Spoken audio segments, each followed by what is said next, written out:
Hello, ladies and gentlemen. Welcome to the Orange Pill Podcast with Alex Jones. Next guy who wants to run it out later. George Soros and Sonny knows all about it. Next, you're trying to give me 10,000. I said no. Yeah, how you doing, man? I'm good. Yeah. How are you? Fantastic. You know, El Salvador is the place to be today. The weather is once again stupendous, and the president just won the historic lands. It's awesome. I was surfing yesterday. It was so gorgeous. I love surfing here. The waves were the water's warm for starters. So if I was surfing in California right now, first of all, I couldn't because of sewage. We've just had 5,000 gallons of raw sewage. So there's that. And I would be, if there wasn't raw sewage, I'd be surfing in a 4.3 millimeter wetsuit with booties. I'd be freezing my cans off. And here I'm in shorts and just a shirt, and it's sunny, and the waves are nice, and people are friendly. This is to show you El Salvador. So this is a surf etiquette thing you might not know. But when you pop in on the inside of a wave, if someone's already on a wave and you look over your shoulder, you're supposed to kind of peel off, right? And if you're a fair enough ahead, you can stay on and two people can be on the wave, right? So I was on this wave and I caught it perfectly. And a local guy popped in on the wave, and etiquette should say that he should probably peel off, but I'm also like, well, he's a local, I might peel off the wave. He sees me and immediately gets off the wave, and I go, thanks. And then I ride, and I have this awesome wave. And then when I see him, I go, hey, thanks, man. He goes, man, you had that wave perfectly. I didn't want to get in your way at all. And I was like, that's such beautiful surf camaraderie and etiquette, right? And that's one of the things I love is the people here are so nice, even in the water. Well, yeah, the water is warm in the Pacific here, unusually. And I know in LA it's cold, right? People go to the beach in Santa Monica and nobody's in the water. It's really, really cold. And here it's really warm. You know, we like to touch waves, go there every few days and just get in that water and touch waves and just feel the energy of the ocean, which is awesome. And but that sounds great. I gotta learn how to surf. I gotta get a surfboard. I guess I start with a boogie board. Is that the best? Start with the boogie board. All right, so I'm just on my belly on a boogie board, feeling the waves, getting into the wave, and then work my way up from there. When you first start riding a wave, you're riding the energy of the earth. Yeah. And what? I'm riding the energy of the earth. Yes. Wow. Yes, you are. So when you do that, then you connect to the earth. Yeah. And then you are riding God's energy. Right. Which is what you famously said is what Bitcoin is. It's God's energy. Yeah. I often go into the spiritual quality of Bitcoin. That's exactly right. And so I feel that surfing, if I'm surfing, what? Microphone. Oh, microphone. What? How is this? Only mine is working. Working. Is that better? Testing. Is that better?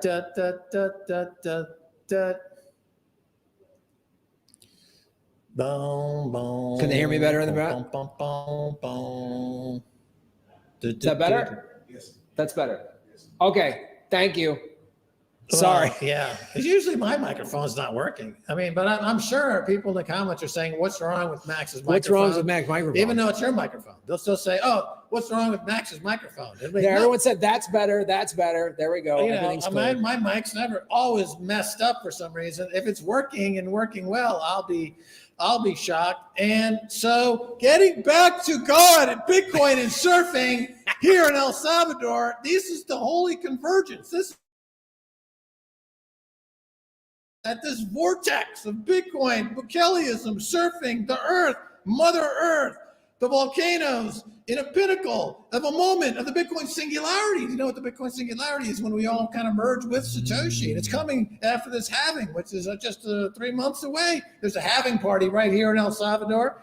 Our friend Sean Harris is hosting the halving party up the coast from El Zonte. They've got 100, 200 people coming for this. Sweet. And we're going to basically lift the hotel right off the beach with our energy. It's going to be floating. We're going to go across the singularity into the black hole of the next hash, where we become part of the chain. We merge with the chain. That's the goal. Doesn't matter. Oh, sure, billion, $2 billion, $10 billion, $20 billion worth of Bitcoin. But doesn't matter once you merge with the chain. And here's something about Bitcoin not a lot of people understand, Graham, is that you can take it with you. Mm-hmm. Bitcoin is good in the afterlife. Really? Yeah. That's what's great about it, because it's in your mind. And you just remember it when you wake up from your postnatal existence in the afterlife. You can still use your Bitcoin. And let's say St. Peter's at St. Peter's Gate. He's like, 2 Bitcoin to get in, pal. You're like, I got it. I got you covered. What's your wallet, St. Pete? Hey, let me zap that over the Lightning Network. Let me in those pearly gates. I'm in heaven now. There's Satoshi waiting for me in heaven now. You see, that's what you need. That's what you get. I feel a little bit of a loss here because I don't think I've done as many psychedelic drugs as you have, Max. Really? No, I've done none. You're a comedian. You've been to Vegas. I thought everyone who's been a comedian in Vegas basically wall-to-wall psychedelic drugs. All I did in Vegas is I got drunk and married a stripper. I just did the standard sort of. I love that story. It's so Vegas. It is the most Vegas thing you could ever do. Viva! There's Graham marrying a stripper. I was hosting a TV show at the time called Strip Poker. And so I went to a strip club and married a stripper. It was beautiful. It's a beautiful moment. Great. Great Americana story. Right? It's like, they don't do that in freaking Moscow. Tucker Carlson. Yeah. You ever marry a stripper in North Korea? No. You did it. Eat it, USA. Yeah, exactly. This is what it's all about. And, Elvis is in heaven. And you can meet Elvis, the real Elvis in heaven, once you pay your 2 Bitcoin to the pearly gates. And that's what's beautiful about Bitcoin, is that it's the consciousness expanding properties of Bitcoin are beyond even what Alan Watts would think of on his most expansive day. It's beyond what even Confucius might have Confucianized when he was Confuciating by the river, thinking big thoughts. Or maybe even Buddha or Jesus Christ himself, when he's meditating in his deepest moments of meditation, would think in an oblique way, why would somebody working in the studio decide to start sweeping up and banging their broom against the wall while we're trying to frickin' work in here? Do you guys maybe do the sweeping after or before? You're making a racket. What the hell is going on back there? Anyway. Let's move on. I just want the studio clean 24/7. We want it always cleaned, always clean. Bang, bang, bang. Oh, what are you guys up to? Well, we're doing, around here. We're just coming with a dustbuster right now. Right. It's like 3 o'clock in the Sands Hotel, vomiting on a pile of dollar chips. You get sucked up by vacuum. One of the things I love about Bitcoin, and you in particular, is when people try to challenge Bitcoin, they literally, their challenges show you how little they know. Yeah, exactly. So you sent me this article. Yeah. Max Keiser takes founder and receives payback. Right. So this was Bitcoin maximalist Keiser critique Charles Hoskinson, whoever this guy. He created what? He's something called Cardano, which is a kind of like a spinoff from Ethereum. And Ethereum is a spinoff from Vitalik Buterin, who got kicked out of the Bitcoin community back in 2011, and so he got spiteful and created something called Ethereum. And but that's crashing against Bitcoin every single hour of every single day. They changed the model to proof of stake, which is a worthless fiat money clone garbage that's not going anywhere. And so Cardano is even more removed, more abstract, more worthless than even Ethereum. And so this guy, we want to show your tweet. You found something like somebody got trapped in an oil well and they're pulling him out, and you wrote, Rich Hoskinson emerges from his shitcoin lair. Yeah. I'm a comedian, so I love good shit talking, and I love good. Yeah. So we had this thing. I mean, he's being pulled out of a hole. This guy covered in oil or whatever, and I wrote this tweet like, here he is. He's being pulled out of his shitcoin lair. Then he wrote back, and he said something like, it's not a lair. It's some French word for cave. Yeah. And then I wrote back and I said, with Charles is confirmed. In fact, that's not his lair. It's actually his mom's vagina. I saw that. So this is his mom's vagina. And there he is being birthed into the shitcoin land from, the vaginal shitcoinery, where, it was Safdina Moose who said that Ethereum is the asshole from which all shitcoins come from. And he said this on the Lex Friedman show. Lex Friedman is autistic, I guess you could say, and to the point of being almost completely he's articulate to the point of being inarticulate, right? Mm-hmm. He takes it to, he's smart by half. Like he tends to wrap his phrases in ways that end up not making much sense. But nevertheless, so he's trying to grok Bitcoin with, of course, the author of the Bitcoin Standard, Safety and a Moose. And Safety came up with this idea that Ethereum came from the asshole. So Cardano would be a hemorrhoid on the asshole that produces Ethereum. Right. So you've got all these hemorrhoids on the asshole of Ethereum, which are all these proof of stake coins like XRP or Ripple. This is another hemorrhoid on the asshole of shitcoinery. You've got, the standard list of these ridiculous coins that all have an initial pop, and then they go all trade to zero against Bitcoin. They're all going to zero against Bitcoin. That's something a Bitcoin Maxi told me to look for. He goes, here's how you can tell how most of these coins are scammed. They had one pump. Right. And that was like, they don't keep pumping. They don't come up and down like a regular market would do. They have one pump. That's it. And that's when they're complete scams that were pumping ups. And I was like, wow. So one of the things I wanted to put back on the screen was then this person thought they burned you because they're like, you created the Max coin. Max coin inspired altcoin makes its debut. So it's like, so what they're trying to say is Keiser tried a shitcoin and he failed, and that's why he's a Bitcoin Maxi or whatever. So why don't you explain to our audience here what, in fact, was the Max coin and the purpose of the Max coin? So we had, when I was doing Keiser report, we made the comment that it's easy to create a shitcoin. Anyone can create a shitcoin. You can do it in 5 minutes. So we got contacted by these two students at Bristol University in the UK, one of which was a guy named Crypto Cobain, who now goes by the handle Kobe, who's a famous shitcoiner, and this other guy who I'll think of his name in a second. So they come on and they create this shitcoin live on air. It's like, this is how you do it. And they do it. And so they call it, Max, right? Because it's on my show. Sure. And so this is my involvement in this project, is that we demonstrated how easy it is to create a shitcoin.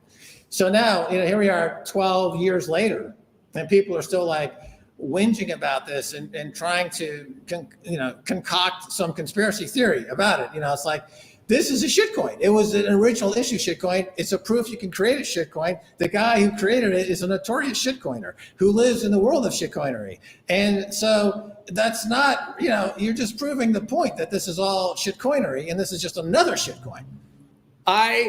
This is the thing I love. And this is where the internet gets dumb. Yeah. Is then they just, it's so easy to go, someone will say, oh, Max Keiser had his own coin. Yeah. You can just go online really quickly. In about 7 minutes, I can go, oh yeah, he did it on his show and explains everything you just said. But most people just go, oh, he's full of it. We caught him. And it's like, no, you did not. Well, at the time, there was Kanye coin. Right. There was Bill Murray coin. And because I think this was 2013 or 2014, when shitcoins were a real novelty, and the danger of them was not as obvious as it started to become. And what started to become more obvious as you went into the 2016 period, 2017 period, and what were called the ICOs, the initial coin offerings. And so, as a former stockbroker myself, I was like, wait a minute, hold on. These are actual securities. When you do a pre-sale of an ICO, and then with the expectation of people then having an additional subsequent sale and profiting from that sale, you have expectation of profiting from the issuance of what isn't therefore an unregistered security.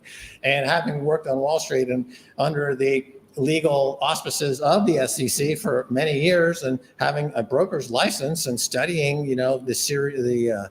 the Securities Act of 33 and 34, and looking at case studies of what happens to people who go against the SEC. The SEC never loses. They have all the time in the world. They have all the money in the world. And anyway, so this is when I started to sound the alarm on shitcoins and became more of a maximalist, because it's like, okay, it was a fun dish. It was a fun time.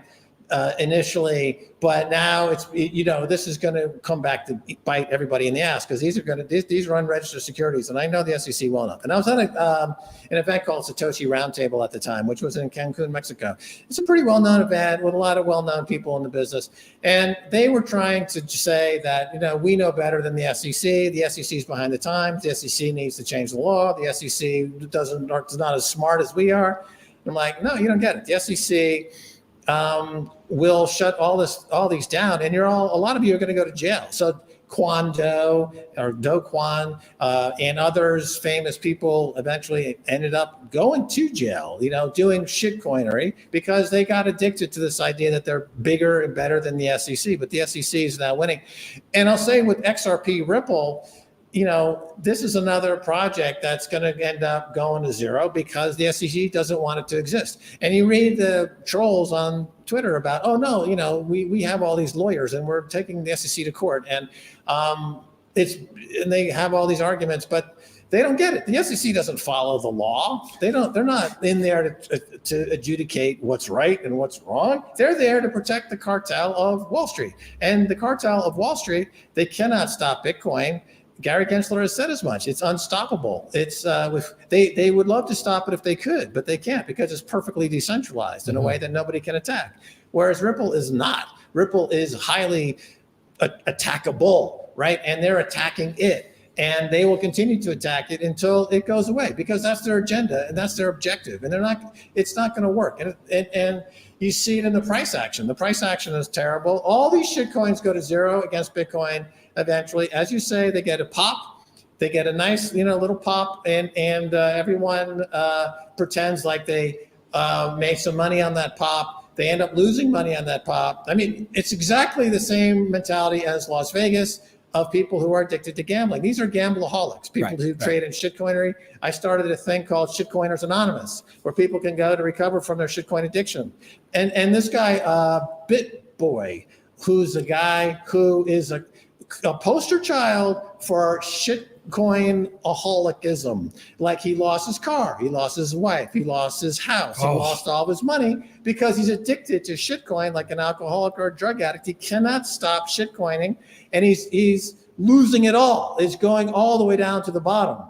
And he should go to Shitcoins Anonymous and beg forgiveness from Satoshi and accept Satoshi as his like God or something, to get himself out of this mentality of shitcoining. And everybody in that space is essentially like a gambler in Las Vegas. And the way that gambling works in Las Vegas is that the emotional high from losing is a bigger dopamine kick than winning. Oh yeah. They're addicts. People are addicted to losing. The addicts want to go belly up. They Right. want to lose it all and be sitting in the casino going, oh God, I lost it all. Yeah, And- it's, I'm a victim. Yep. Feel sorry for me. And also the emotional buzz from losing. Again, the dopamine, the stress, the high, whatever, comes from losing. It doesn't come from winning. Most people who trade in the stock market have a similar phenomenon. If you trade in the stock market, if your stock's up, you feel like, okay, good, I bought it to go up. It's up, I'm happy. If it's down, you're like, oh no, what do I do? I'm panicking. You get all emotionally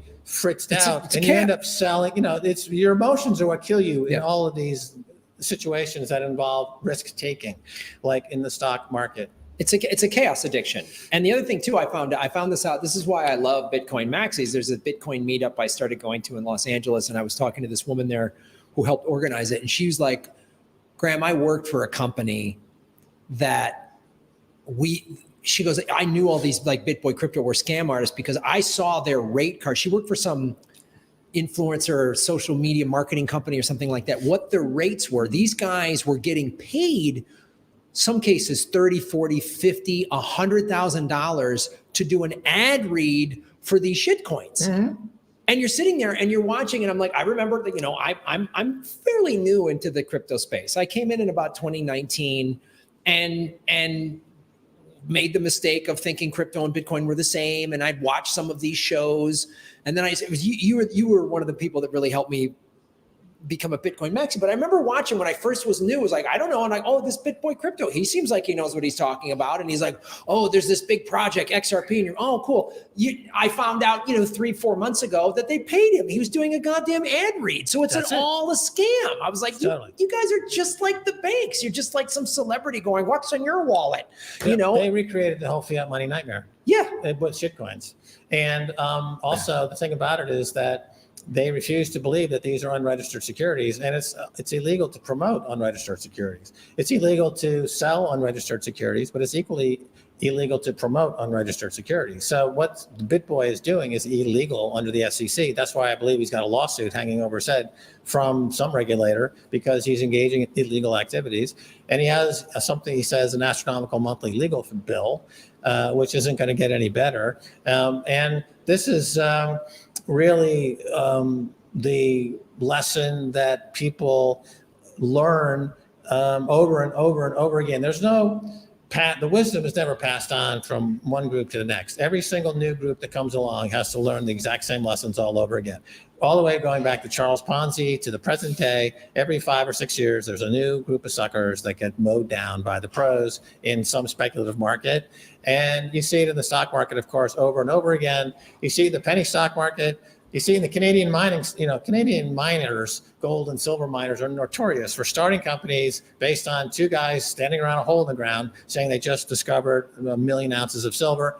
And then they go public and they cash out and then they're gone and you never hear from them again. That goes on over and over and over again. So it's exactly the same thing with shitcoins. It's just like this is what we do at the Bitcoin office is to stop big shitcoiners from coming into El Salvador, because what they do is they end up taking a photo with somebody in the government. It could be like a guy whose job it is to wash the mining equipment or something for the government, anybody, but they have like a government seal on their uniform. They could be like the trash collector in San Benito, but they're government employees maybe, and they have like a seal of the government. So some shitcoiner stands with them and says, the government loves this shitcoin. And there's a guy smiling with a broom, that guy who's making all the noise. You could be just smiling and just like, ha, ha, ha, ha. And so they put that on the internet, and then suddenly something that's worth nothing, it's worth 0.0000001 is now worth 0.0001.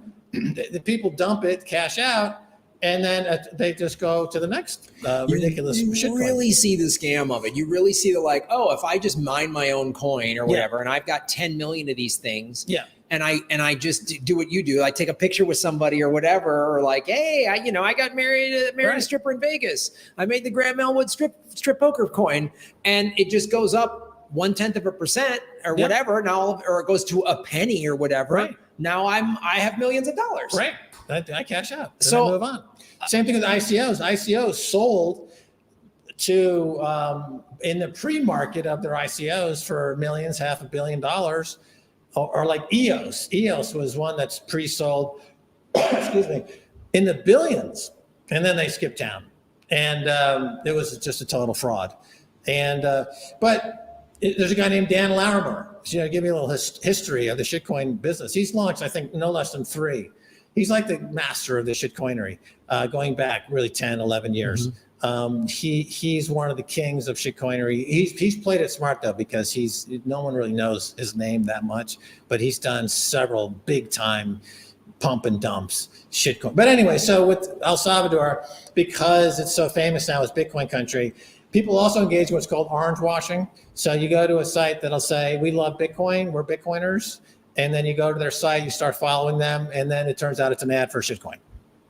So it's just like ExxonMobil. They like to have an ad showing how lush and green the forest is and how green they are. They take everything from Greenpeace and they cut and paste it against their advertisement, and you're just like, we love birds, we love animals, and they're like making out with a hamster or something. They're making out with a hamster. And then at the end it's like ExxonMobil. It's like, oh, I didn't know ExxonMobil. And it's that same shot of the windmill, the wind turbines, and then some solar farm. Yeah. And they go, we're spending, and sometimes they'll even say the dollar amount out loud, which is always funny. Like, we're spending over 10 million a year. I'm like, this is a $200 billion company. Yeah. That's like saying we're spending 53 cents a year on green energy. It's like you look in a vending machine and somebody left a quarter. That's and you're like, wow.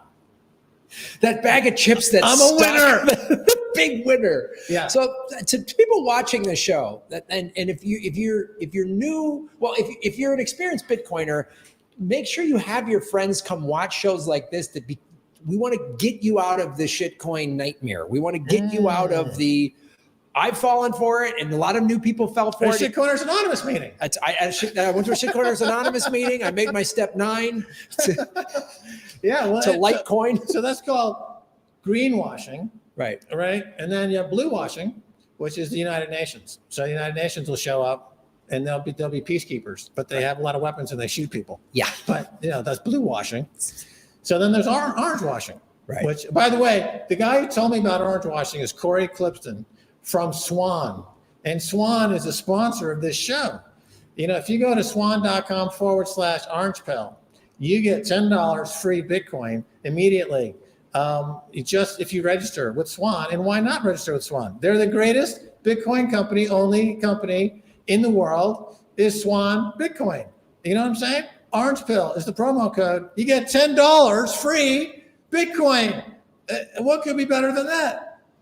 I'm gonna see if we can bring that up. Yeah, and Corey's awesome. I've met Corey. I've interviewed him actually on the show. And let me just bring up the web. There it is, right there. Yeah. Take the orange pill. So if you just go to swan.com/orange pill, you get this is they're a Bitcoin only exchange. It's the thing about Swan, Bitcoin only.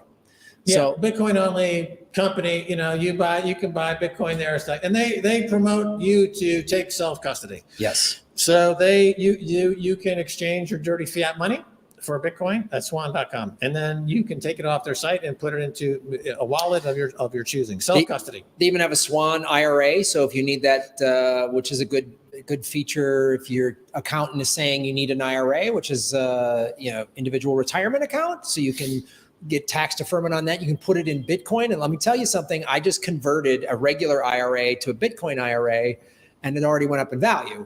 So right. I'd rather have Bitcoin in my retirement than fiat that's going to be worth nothing. Right. Exactly. It's great for a retirement account. So they do have a Bitcoin IRA over there as well. They also have a great education there, great resources for education. They do a podcast. They do a whole outreach program. Go to their YouTube channel. The Swan YouTube channel has great. Again, especially if you're new to this or you have friends that are new to this, come to this podcast and also go to the Swan YouTube channel. They have great, very simple stuff. They have more long form stuff, but just start with that easy, get into it. Because I remember, and I think most of us need to remember how clueless we were when we first came into this, right. and be gentle with the newbie, right? Who is like, what is this? And then start explaining it. Well, I want my money back in something. And then you start saying stuff like, well, if you had $100,000 in the bank right now and you tried to go pull it out in cash, the bank wouldn't have it. Right. And they'll go, huh? And they'll go, yeah, because it's mostly digital. Yeah. Yeah. Also, they do monthly events for their VIP clients. And we're going to be at the next one in March in Miami. Max and Stacy are going to be at a Swan VIP soiree in Miami. And the exact date eludes me at the moment, but it's in March. I know that. So we'll be at that Swan event. If you want to come to that Swan event, please do. And it's Max and Stacy kind of talking about Bitcoin Country and what we do here at Bitcoin Country, and to build it up. And, as we were saying, and have been saying, there's a lot to it. And it's not just about promoting Bitcoin, but it's also about keeping out the scams, which is, it's kind of a full-time job as well, because there's just always an assault of scammers every day. Well, I brought up here your tweet. Yeah. With Bukele has enjoyed 450 days in El Salvador shitcoin terrorism. The Bitcoin office has prevented more than 150 scams. All these Luna, 88, all these stuff. Decree 49 gives the Bitcoin office explicit, exclusive overriding powers. Explain what this is to people, because again, this is pretty. El Salvador is so cutting edge and groundbreaking in what they're doing, not just in making Bitcoin legal tender, but why this is so significant, this piece of legislation. Right. Well, because we treat it like the president does when he goes after the gangbangers and the terrorists. Right. He frequently will post like we've gone 300 days or 400 days without a homicide, and the murder rate in El Salvador went from the highest in the world down to now it's right around where Luxembourg is, which is like lower than the U.S. Correct? Yeah, lower than the U.S. is 1.6 per 100,000, and it's heading lower. So I mean, this is a point that is part of his mission to make El Salvador safe, to bring human rights to El Salvador. The Salvadorans are enjoying their country for the first time ever in 200 years. So this is analogous to that. So we literally count the days that we are keeping El Salvador shitcoin free. And so since the decree 49, which was the decree that was published that created the Bitcoin office, we've gone now 400 and whatever days without any shitcoins terrorizing the local Salvadorans and exposing them to all the problems and scams of shitcoin. And I mentioned some of them, that we've been repelled. One of the ADA is Cardano. Okay, so Cardano was, unceremoniously tossed out of the country at one point because the shitcoining is effectively illegal. The way it works is that Bitcoin is money and everything else is an unregistered security. So if you're not willing to register with the commission to register whatever it is you're doing as a security, then you can't trade it, right? It can't be traded on any exchange because then it's an unregistered security. And even though even that process needs scrutiny, so the Bitcoin office is also, as it says, it's overlording or overseeing. Mm-hmm. I forget how I phrase it. Really, the decree 49 is essentially you're enforcing it. Well, we have autonomy. We're the Bitcoin office, which Stacy runs. Okay, runs the Bitcoin office. The Bitcoin office reports directly to the president, so it goes to the president. The president gets briefed on the shitcoining and what's going on in the country on a regular basis.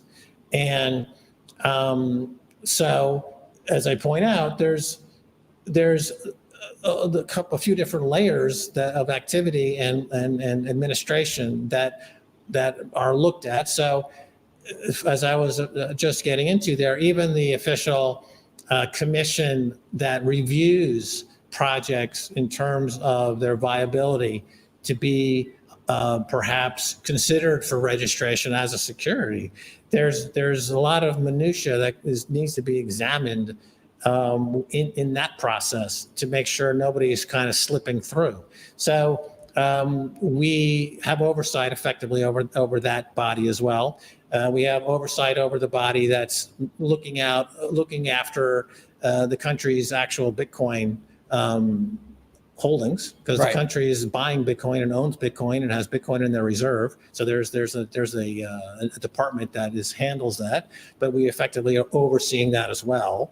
And on behalf of the president, because the president's vision for economic freedom is one of Bitcoin maximalism here in Bitcoin country. And if anything gets through, as I was alluding to during the last show, during my outburst, it's no joke. I mean, I consider it would be similar to an act of terrorism, right? Or if somebody got murdered in El Salvador and somebody selling a shitcoin in El Salvador, to me, these two things are exactly pari passu. They are of equal danger, and obviously in the case of somebody losing their life instantaneously, but in the other example, somebody who's exposed to shitcoinery, they are losing their livelihood and their soul over, let's say, 5 to 10 years. But at the end of that period, you're still with a shell of a person, a dead person. So they are equal in my view. And I don't see how anybody can argue that point, really, considering the sense of bringing in this methodology. Every economic metric across the board in El Salvador has done nothing but skyrocket and go straight the fuck up. So if you're arguing with this point, I mean, you're arguing for terrorism and for economic stagnation. So I would posit that you're a fucking moron if anybody makes that argument. Or you're defending America is basically what it is. Yeah, because, go to America. Yeah, because this is one of the reasons I just left America is because the dollar isn't worth anything. Everything is more expensive. Everything, you name it, everything's more expensive. And then the media flat out lies to me and says, "Well, the economy's doing great." I go, "Have you gone to the grocery store? Has anyone at CNN or MSNBC or Fox or anybody in Biden's cabinet gone to the grocery store? Are any of them paying rent?" So I agree that your vigilance with protecting against shitcoins is as important as making sure the gangs don't get set free again or come back. If a bunch of gangs were trying to come into this country, you would have to treat it in the exact same way because, as you've pointed out, and it is evident, it's not even your opinion. It's the evidence is speaking for itself. The data shows that Bukele making Bitcoin legal tender and locking up the criminals, those two things had to occur simultaneously. Because if you just did one without the other, you wouldn't have the miracle of what is happening here. I agree. And it's a force multiplier. Yes. So you take 2, 3 very constructive, positive actions. When you put them together and they work in concert, the result is spectacular. The result is 86%, 90% of votes in the biggest landslide in history. Okay, look at that number. Where did that number come from? Where is this growth coming from? Where is all the good vibes coming from? Why are all these people moving here? Why is the tourism up 100 whatever percent and growing like a weed? Why are we building all these hotels? So the proof is in the numbers. So now that the numbers are out and the numbers are published, and it's clear that, I mean, during that year of the bear market, when they had scams like Cell or Luna or any of these other scams, none of them touched El Salvador. El Salvador remained completely outside of all of these scams because they actively pursued an agenda to keep them out. We have a lot of high-level famous people who wanted to come here, but they were associated with scam coins, so we said, no, stay away, fuck you. Someone in the chat brought up Tether, and they're like, isn't Tether an altcoin, or isn't Tether a shitcoin, and why is Max pushing Tether or whatever? So explain that. Right, Tether is a virtual dollar, right? It doesn't compete with Bitcoin. It's not a Bitcoin competitor to Bitcoin. It's essentially a competitor to the dollar, the US dollar. It's a digital version of the US dollar. The stable coin. Yeah, it's a stable coin. Right.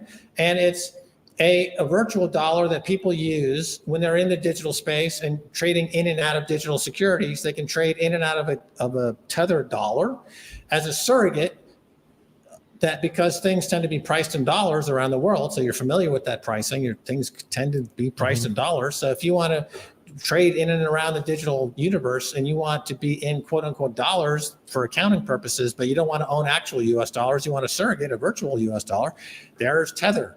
So Tether is, it's like a money market, right? I mean, if you go to Merrill Lynch and you trade your IBM stock and the money is swept out of the stock and into the money market.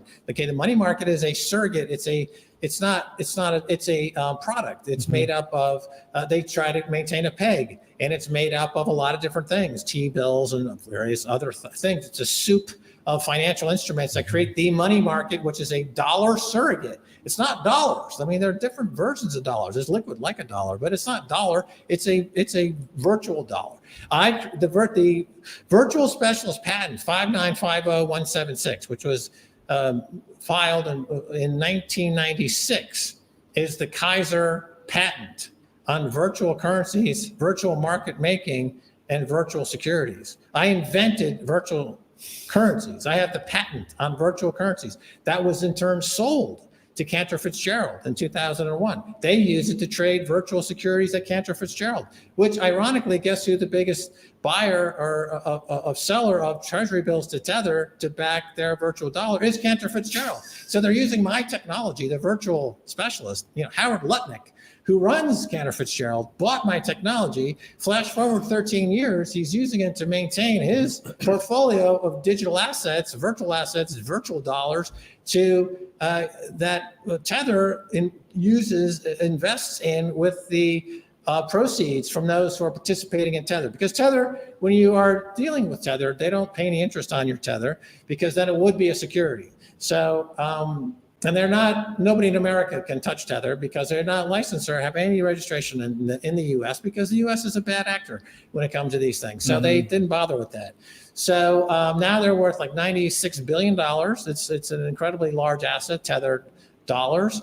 And they put all that $96 billion into treasury bills at Cantor Fitzgerald, and they make 5% a year. They're making like $8 billion a year in cash at Tether on the interest from it, putting all the Tether that the people use in digital space in treasury bills at Cantor Fitzgerald. So it's a digital virtual dollar, and it doesn't pretend to be like one of these other shitcoins that are promising returns or a pop or a gain or better than Bitcoin, right? It's not saying that. It's at $1 today. It'll be at $1 tomorrow. It's a stable coin. It's pegged to the dollar. You don't speculate with Tether. It's not going up or down. It's $1 today. It'll be $1. It's like a money market. It's a tool. Yeah.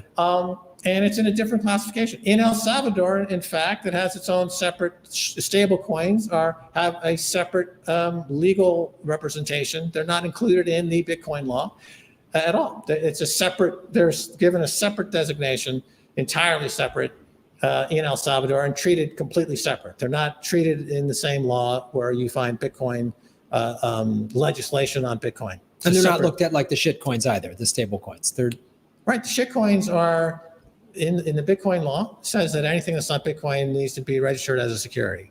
Now, okay, so that's the law. And so that takes care of Bitcoin and shitcoins. If you're a shitcoiner, you have to register as a security, and if to trade it. I mean, people can show up with a hard, with some like Binance coin on a drive or whatever. We're not going to get arrested for that. We can't trade it anywhere. You can't trade it on an exchange because this would be an unregistered security. But with Tether, it's the first of its kind. I was there during the birth of Tether. I was part of the advisory group when they invented Tether. And you're the Forrest Gump of finance and Bitcoin. You've been a historian in every piece of history. Like, this is amazing to hear this. Tether was, it was a way. The history of Tether really is that in the early days of Bitcoin trading, when you had different exchanges in the world, the price was different on different exchanges by 5%, 10% sometimes. So you could create. There's a lot of arbitrage opportunity. You could buy Bitcoin in Dubai and sell it in New York and capture 10% on an arbitrage. But to do that, you would need to use Tether as the vehicle to get from one to the other without having to go through the U.S. dollar system. So you'd have to. So Tether was like a layer of plumbing, if you will, financial plumbing that was added to the digital space, and people didn't really think much of it at the time, and it didn't really grow so much. And in fact, the original founders sold the whole thing for peanuts. And then when interest rates were near zero for years and years, it wasn't really obvious that Tether had any value. But over the last 18 months, interest rates went from 0.5% on the 10-year bond to 5% and 6%. So, and it was the fastest increase in interest rate in history in the last 18 months. So suddenly, Tether's had a remarkable business that they can simply just put this instrument they could use to buy treasury bills. And now it's one of the most profitable enterprises in the world. I mean, they on a profit per head count per employee, they're probably 20 times more profitable than their nearest competitor. I think there's only 20 people that work at Tether, whereas BlackRock, they're more profitable than BlackRock. BlackRock has thousands of employees, but they're more profitable than BlackRock. I believe. From the last time I looked at the numbers, the amount of profit that they generate is enormous, and good for them. I mean, they developed a product. It's a good product. It does what it's supposed to do, but it doesn't compete with Bitcoin. It's nothing to do with Bitcoin. It's a virtual dollar. It competes with the dollar. That's why, I mean, in the United States, there's a the second biggest stablecoin, Circle, which was created like as a Tether, clone or a Tether copycat. They pay interest on their deposits, on their coin, and so that's technically a security.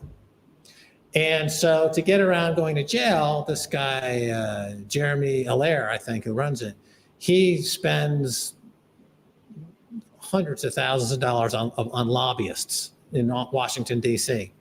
to protect him and his crooked empire of the stablecoin called Circle, which is a piece of shit, which will eventually be bought by BlackRock.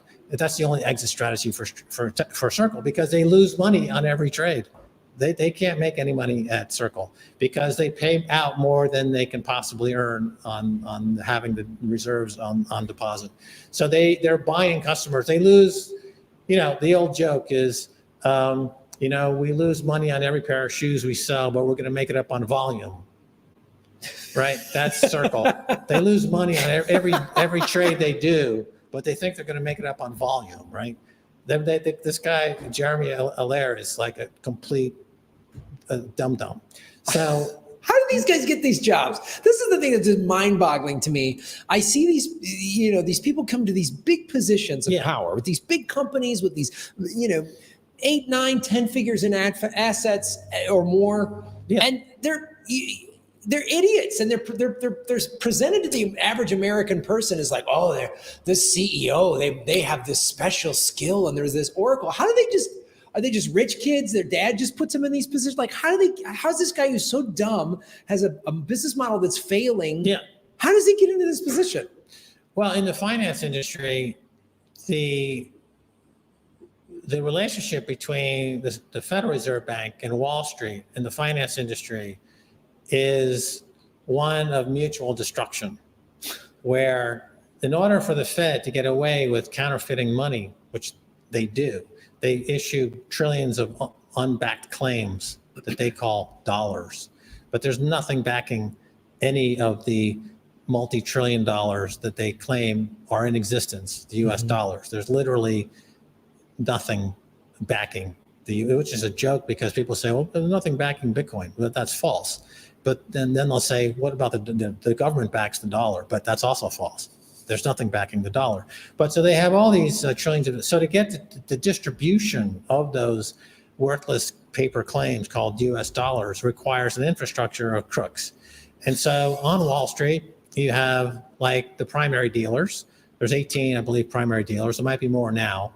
They are in charge of doing distribution with the Federal Reserve Bank into the Wall Street system, into the financial system. And that goes to places like JP Morgan and Goldman Sachs and the big bulge bracket firms, who then take in all this money, and then they are distributing it down to their broker dealer network, who's then creating products like financial products that they manufacture like sausage, right? Financial products are manufactured like any manufactured product. And some of them suck. Some of them are lemons. Some of them don't work. Like one of the first ETFs that came out was a Bitcoin futures ETF. It wasn't a spot ETF. And a Bitcoin futures ETF, by definition, is a horrible product. It can never, ever work, because the carry on a futures contract rolling it forward is always going to be greater than any potential profit you're going to make in a basket of futures contracts. And that's a known fact. And that's, but nevertheless, it got approved because it's used as a slush fund. So a lot of these products are used to dump bad trades, to dump losing trades, to dump risk. Risk is packaged and it's dumped into products, and those products are then dumped into pension funds. That's like how a lot of this, that's why pension funds are always underperforming. They, like the firemen and teachers, are like, it's underperforming, it's underfunded, because Wall Street uses it as a toxic waste dump. They take the risk that they separate from a product that they sold to their friends in the Hamptons, and they repackage it as a derivative, and then they dump that derivative in a pension fund, and then it goes down in value, and then they're like, we don't know, how would we know that it was going to go down in value? Well, you just put rat poison into their stew, and they're dying. So I think it was a good guess that it was a bad guess. So when you have like people get the jobs at some of these financial firms because they're crooked or they're stupid. And so certainly the pension fund manager industry is rife with stupid people. That's how they get the job. There was a great, in Orange County, California, this goes back more than 20 years now, a guy named Robert Citron was caught. He was caught being a stooge for Wall Street and just taking obvious garbage into the fund and losing it all. And so that became a bit of a scandal for a short period of time. But that's really not the exception to the rule. That's the rule. Everybody does the exact same thing. And pension fund managers, particularly for the public pension funds, are put in those places because they're corrupt, they're venal, they're morons. That's their job, is to just take whatever Wall Street sells them and don't ask any questions. And then that's what they do. And that's why a lot of people have horrible performance in these pension funds. And it's another way to attack the working class. The teachers and the firemen and the policemen, the public sector have these large public pension funds. They're constantly being attacked. This is another way to attack them, is to bankrupt them in their pension account by letting Wall Street use it as a dump for risk, a risk dump. Why?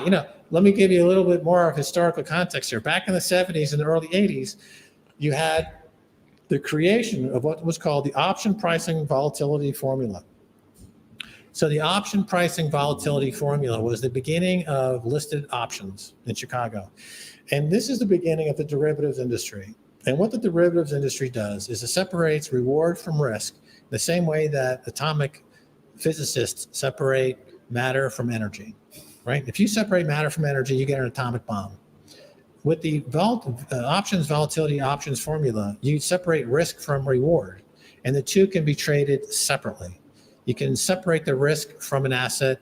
This is like a credit default swap, which is essentially the way a corporation can bundle the risk of their bonds and sell it separately on to someone willing to take on that risk from them, and they're left with just the bond. Just a very crude explanation, but it nevertheless gets the point across that you are taking a stock or a bond or a basic component of the capitalist system, and you're slicing and dicing it in ways that separate the risk from reward. So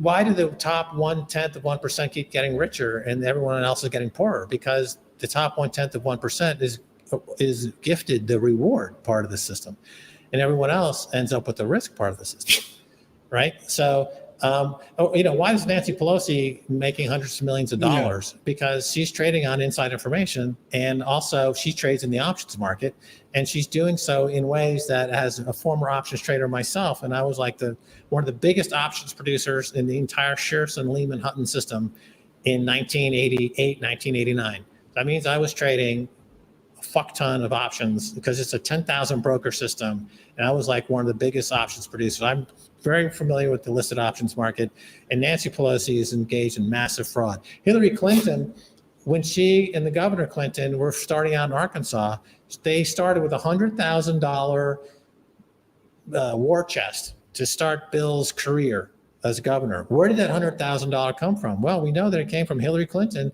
working with a agricultural futures trader in the Midwest, I guess in Chicago.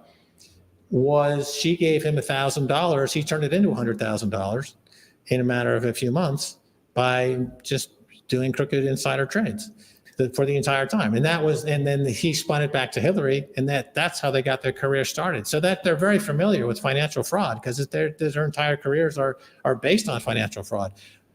Committing financial fraud is incredibly easy. The shitcoin market, people say, the shitcoin market is incredibly fraudulent, and there's like 20,000 of them, and everyone involved is crooked, and it's obvious, but it mimics the financial system at large, is exactly the same, except it's just done more discreetly. It's done with nicer suits, right? And it's done in a way that CNBC and Jim Cramer talk about it with legitimacy, as if there's legitimacy to this stuff, but they're engaged in essentially the same kind of crooked financial manipulation, which as you get into an economy that's more and more based on fiat money, it gets easier and easier and easier to commit fraud. Now, what's happened in the last couple of years is that the cost of committing financial fraud was always getting cheaper because interest rates are always going down for 40 years. But in February of 2022, when Russia invades Ukraine, Russia, why did they do that? Well, one of the reasons they did that is that they felt comfortable that they could essentially put the knife into the dollar for good, and that they're the biggest commodity producer in the world, and all commodities are priced in dollars as a result of the World War II, post-World War II, financial arrangement that was made, Bretton Woods Agreement, and so they were not getting the most that they could for their commodities. So one of the calculated risks that was taken by Russia when they cross over into Ukraine is that the backlash would be that they would face a lot of sanctions. But they did the calculation and figured that, well, okay, we can take the hit on sanctions because we know, as Putin said to Tucker Carlson, before, just a few years ago, more than 80% of all Russian trade was in US dollars. Now it's 13%. It's all with the BRICS. It's with the Chinese yuan and other BRIC nations. So they're getting more for their commodities on a net basis than they were now that they're outside of the dollar. So it's all very calculated. And Putin said this in the Tucker Carlson interview. If you listen to what he says, I mean, it's all very pragmatic. Like they're not driven by emotion. They're just like, they just went through the spreadsheet and they're like, well, we've been told for 20 years from NATO that they wouldn't push east. They keep pushing east. And then they did a coup in 2014 in Ukraine. And now, they that doesn't seem to be enough. They keep harassing us. They keep building these military bases surrounding us. So, okay, let's figure this out. If I go move into Ukraine and they put the sanctions on and then they move to the dollar and click, tick, tick, tick, tick. Oh, we actually make money. It's accretive. Their economy is growing. It's the biggest economy in Europe. And it's not going, they're growing. Russia, this was a power play by Russia to grow their economy, and it is growing. And it's all very calculated. If you want to know why, just listen to what Putin says to Tucker Carlson. He just lays it out in a very no-nonsense, point-by-bullet point pitch deck. Right? If he was a venture capitalist, you would give him $20 trillion to do what he did because it makes perfect economic sense, right? And there's no end game for Ukraine or NATO. There's no end game. They have they're like BitBoy. They're losing money, or Jeremy Allaire. They're losing money on every trade. Every single weapon they sell, they lose money in aggregate dollar purchasing power because Russia's now running the show on the producer prices.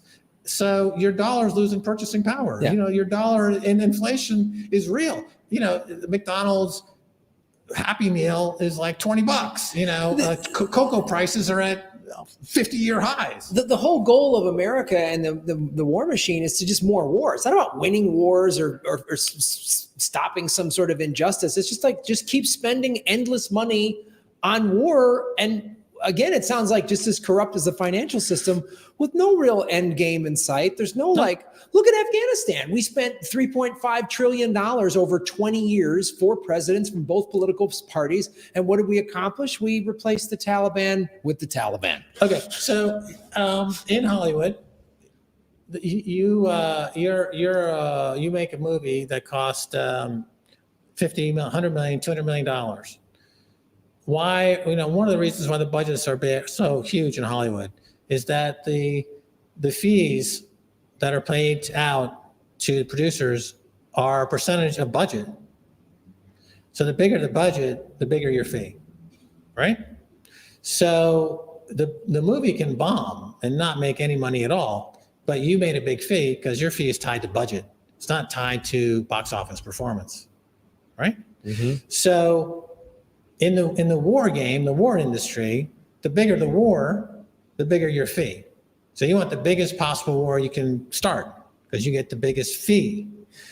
And since you're dealing with taxpayer bucks and the federal budget and the money printers, the Federal Reserve, the way that you get away with it for 40 years is that interest rates have been going down for 40 years.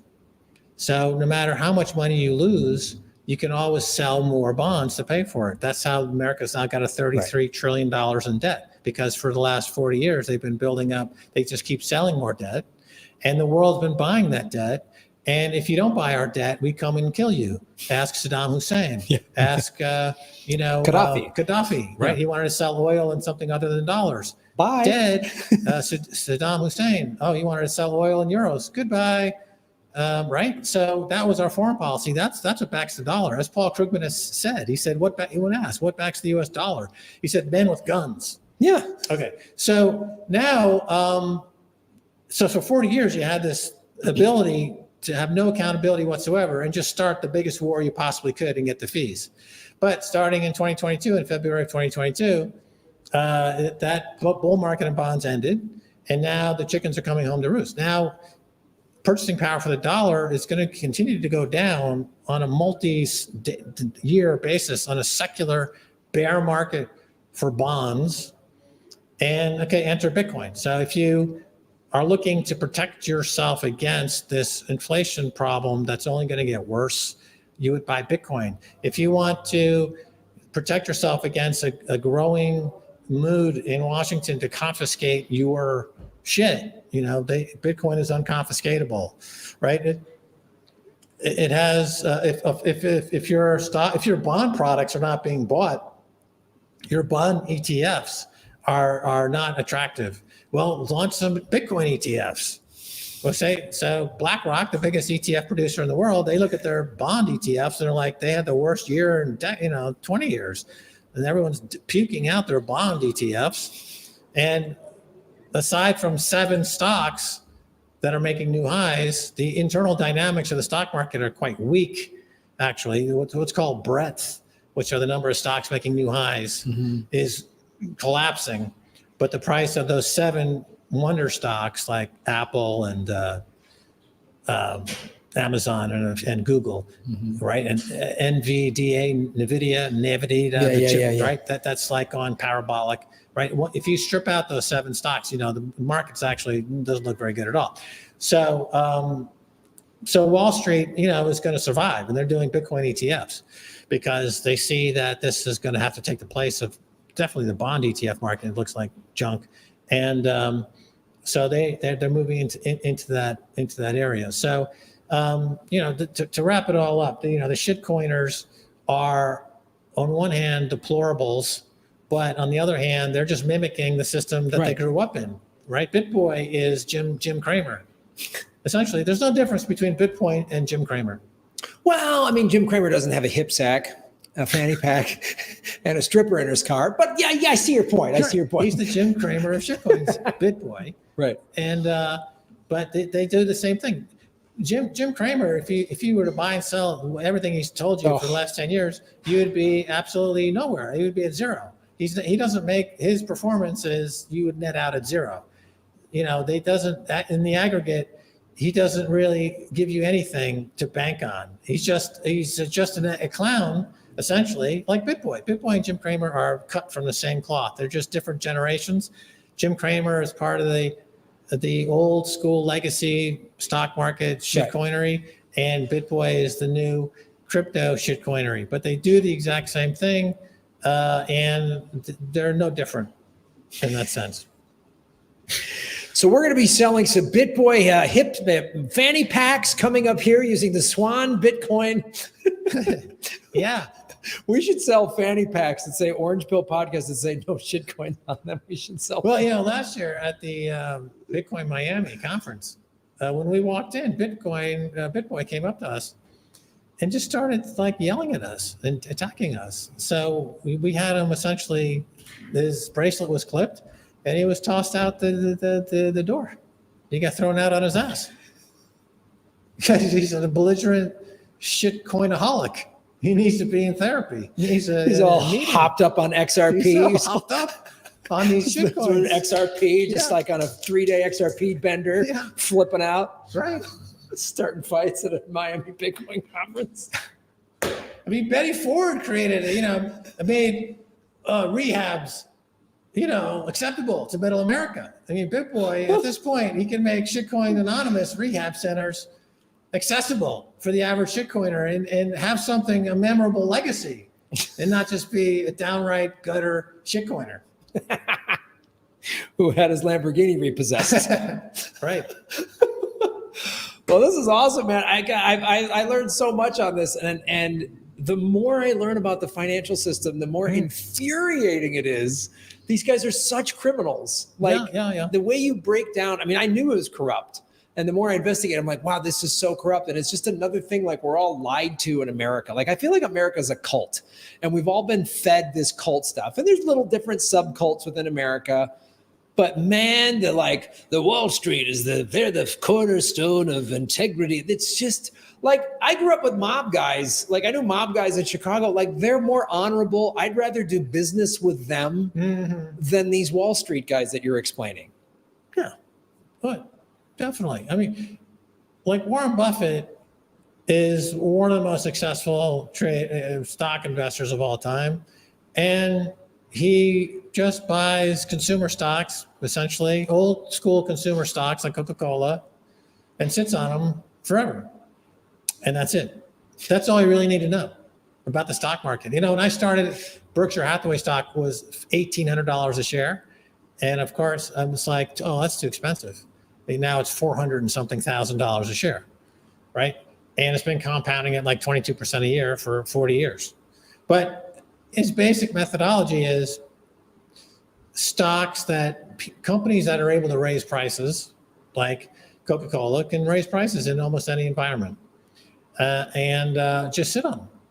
That's it. And that's effectively all you need to know to make money in the stock market is like if you need a 7 to 10 year time horizon minimum, and you just sit on these old school companies that's it. That's really all you need to do with Bitcoin, really, is just buy it and sit on it. That's it. You don't need to day trade and this and that. Like I had an eye-opening thing. Michael Saylor said recently, he goes, look, I've written all these books, and he goes, and I still get it wrong. He goes, just buy it and hold it. Timing the market, just forget it. Buy it and hold it. And I was like, okay. That's when I converted my IRA last year. Yeah. And I got in when Bitcoin was at 26 or 27,000, and it's already gone, and I'm already up. And I'm just great. In 20 years, when I retire or whatever, 30 years, then I'll have a bunch of money. Yeah. It's been compounding, I guess now, at like 70% a year, right? Which is a lot. You know the rule of 72? So if you want to figure out how long it takes to double your money, you take the rate that you're making money and that's growing and divide it into 72. So let's say if you're making 7.2% on your investment, it would take 10 years to double because 7.2 would go into 72, I believe 10 times. So you get 10 years, take 10 years. So if Bitcoin has a 70% compounding rate, that means you're doubling your money on average every year. Right? Nice. Which is about right. I mean, it used to be higher. It used to be closer to 200% before the last downtrend, but I think now it's like around 70%. But this is not going to stop anytime soon.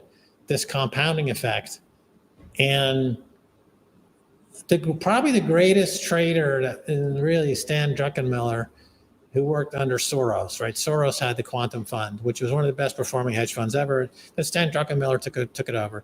And I think it was for 20 years, he was averaging a 30% return. I think that might be the most successful Wall Street track record ever, I believe. But that's still 30% a year. And Bitcoin is still more than double that.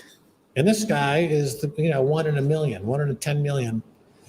Paul Tudor Jones, who's a legend, he doesn't come close to that. Warren Buffett's, I think, compounding at 22% a year, so he's not matching that. The market itself, if you just buy an index fund, is I have to check, but it used to be, the number used to be 7.5 to 8%, but it might be higher now. So, but here with Bitcoin, You're talking about 70%. And the market capitalization should equal gold. And gold's at 13 trillion. Bitcoin just hit 1 trillion. So to get to gold, it's going to be 13x just to match gold. And I think that's a reasonable expectation. Yeah. And then it should outperform gold because it's better than gold. And gold's being demonetized by Bitcoin. So really the market cap of Bitcoin should be 20, 30 trillion. The total bond market's 200, 300 trillion. And Bitcoin is demonetizing the bond market. So that means it could be a 200x if it really attacks the bond market and demonetizes the bond market. The total sum of financial products on planet Earth is about 400 trillion. So if Bitcoin demonetizes the whole kettle of fish, you're talking about a 400x from the current price of 48,000 times 400 is a big number. A very big number per coin, like over 10 million. 10 million a coin. Yeah. And this is what Hal Finney predicted it would get to 10 million. And that's the thing. And that you said that to me on my show 3 years ago when you told me about the $400 trillion in total global assets. And I was like, that is realistic. Then, some Bitcoin shows are like make all these crazy predictions, but I was like, well, that's just dollars and cents. That's pure simple math. Yeah, it's an asset class. I mean, I always looked at it as an asset class. Like I don't look at it at the technology so much, or I don't look at it, the philosophically so much. I look at it as an asset class because that's my background. I'm a stockbroker.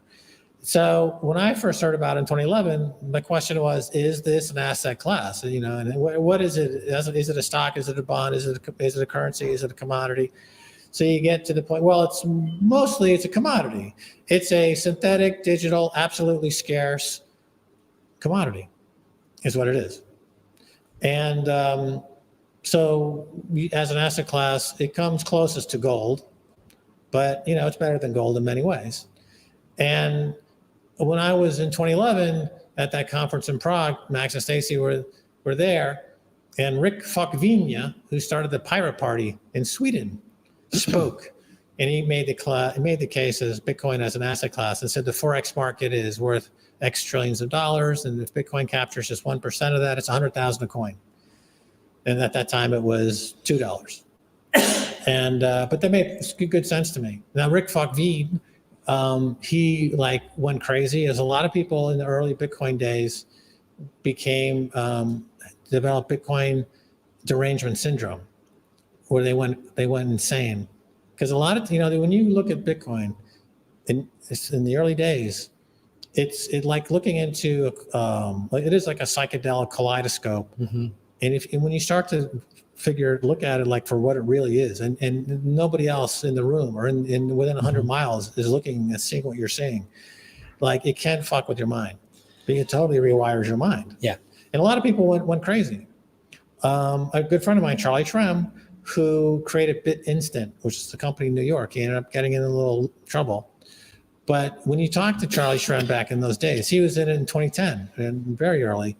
Like his eyes were like pinwheels when he spoke about Bitcoin because he was seeing the future. Right. But it was also driving him insane. Wow. Like characters like Dennis Hopper in Apocalypse Now. When he dies, it dies. When he dies, it dies. Right. You can't land on a fraction, man. And it's just like, this is what the early Bitcoiners were like. They're just like going partially insane. So I'm looking at it and I'm like got 1 foot in and I'm like, oh, man, should I take another foot in here? Because these guys are going up down the river with Colonel Kurtz. Are we going to Colonel Kurtz with this or what? Guys are going to jail. The Silk Road is getting busted. Are we going to get busted? Max and Stacy, we're very early and we're talking about it on RT and we're like, people are getting arrested. Silk Road went down. Charlie Shrem went down. We're like, can we even get on a plane? Are we going to get stopped? And we didn't leave France for a few years because we were afraid that we would get in trouble just crossing a border, being, identified as really the only global people talking about Bitcoin for those years were Max and Stacy. Right. We were the only, if they wanted to arrest somebody and go after Bitcoin, we would be the most likely people to arrest. And our friends were all getting in some trouble in some way. And so it was it was, I credit Michael Saylor for taking Bitcoin out of the dark ages, really out of those period. And he really legitimized it in a big way. And the way he speaks about it is from somebody who did the homework. I mean, Michael Saylor is a guy who's an American success story, right? He comes from a middle-class guy, and he worked his way up, really. He goes to MIT. He starts a company. He's the longest-serving CEO in technology in America. And he's dedicated to education, and he gives back a lot to the community. And he hit the ground when he talked about Bitcoin in the first few days, like better than anybody else. Nobody came close. The way he, as a technologist and as a CEO, the way he talked about it was already head and shoulders above anybody else. The way he articulates it, for especially somebody like me who doesn't have tech or finance background, I got it from listening to him, because he really just clarified it in such a simplistic term that you don't have to have all of these degrees. And I was like, oh, if this guy's getting it, this guy wouldn't be putting all of this money into it. There's no way if it was some Ponzi scheme or whatever anybody said. He's incredibly important. Like Andreas Antonopoulos was really important in the 2012 for the period going forward. But when Andreas had a kind of a political edge to him, because he grew up in Greece, and Greece has been a really political focus of civil unrest, and he had big financial collapses big collapses and things. And so his lens was a little bit like, he's one of the best speakers of Bitcoin really ever. And into giving the whole philosophy of Bitcoin as well. But he also has, some politics that he brings to it. And so it's colored in that sense. Whereas Michael Saylor is like a pure mercenary, I guess. I don't want to make it sound in any way, in not in terms that are not, laudatory, but he just basically, he deals in the world of board meetings and CEOs and regulators. That guy's been dealing with regulators his whole life, professional life. So his words are extremely parsed and chosen just to avoid regulatory issues. And that's the kind of thing I like to hear myself. It's like, I know that word would mean in a lawsuit what that word might mean that you might use in this case, then you're not using it. I know why, right? So, he's like, it's like, here's the prospectus of Bitcoin, here it is, and people reading it. It's amazing that more companies didn't follow him when it was at $10,000 to $12,000 a coin, because his pitch was fucking awesome. I mean, all these companies sitting on all this cash at the melting ice cube, as he calls it. I mean, every CFO, all those companies should be fired, because they all heard it, and none of them acted on it, and they should all be fired because they're sitting on crappy fiat money that's going to the toilet, and they could all be like a MicroStrategy. I think they're up $6 billion in profit now. Forget the in profit, in the black. And he bought the dip when the FTX thing. I mean, he buys it, dollar cost average. He just crushes everybody, man. Well, they could have it like a machine. Think about it this way: he can be using the Bitcoin on his balance sheet as collateral to keep floating more stock and more debt, to buy more Bitcoin, and as it goes up, it gives collateral value to issue more stock and more bonds. So he can dilute his shareholders forever, because the price will always go up because it's based on Bitcoin. You know what I'm saying? Like he can never dilute the shareholders enough. Like if you're the shareholder, he's going to say, I don't know how many shares they got outstanding. Let's say 500 million. And you say, I'm going to sell another 100 million shares. And usually people are like, oh, don't do that, you fuck. My stock's going to go down. But in this case, they're like, what are you waiting for? Yeah, dilute us some again, and buy more Bitcoin. What are you waiting for? Yeah, load it up, do more debt. We don't care. buy more Bitcoin. So it's like, you're a CEO. That's the thing you never hear. You know, you go to a board meeting and they're like, how come you're not diluting us more?